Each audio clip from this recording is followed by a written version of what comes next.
এটা নিয়ে বিস্তারিত কিছু বলার মতো নেই। আপডেট যেটা আসবে সেটা আমি তো ঘোষণা করেছি যে আজকের দলের বয়স মাত্র 15টি। তো আমি 1 ফেব্রুয়ারি ব্রিগেডে একটা সমাবেশ করব, যেটা টার্গেট আছে 10 লক্ষ মানুষের উপস্থিতি করা। তো তার আগে আবার নিশ্চয়ই ওনার থেকে দোয়া নিতে আসবো। ওনার আবার এখানে 31শে জানুয়ারি ওনার দরবারে 31শে জালসা আছে বলছে।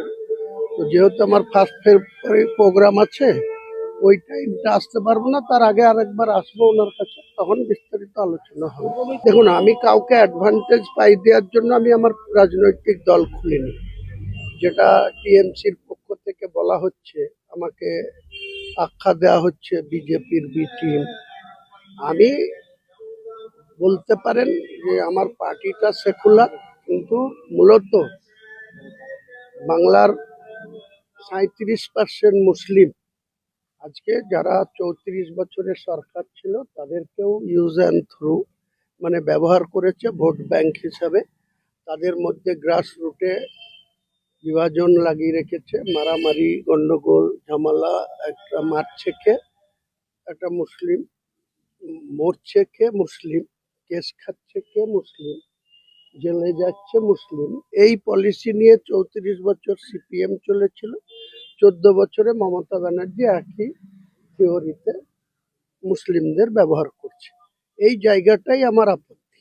এবং বাংলার মুসলিম সমাজকে তাদের নিজের, আজকে 2011-তে 59 জন মুসলিম বিধায়ক ছিল, 2016-তে এসে সেটা 57 হয়েছিল, 2021-এ কৌশল করে মমতা ব্যানার্জি সেই সংখ্যাটা 42 আর নওশাদকে ধরে 43।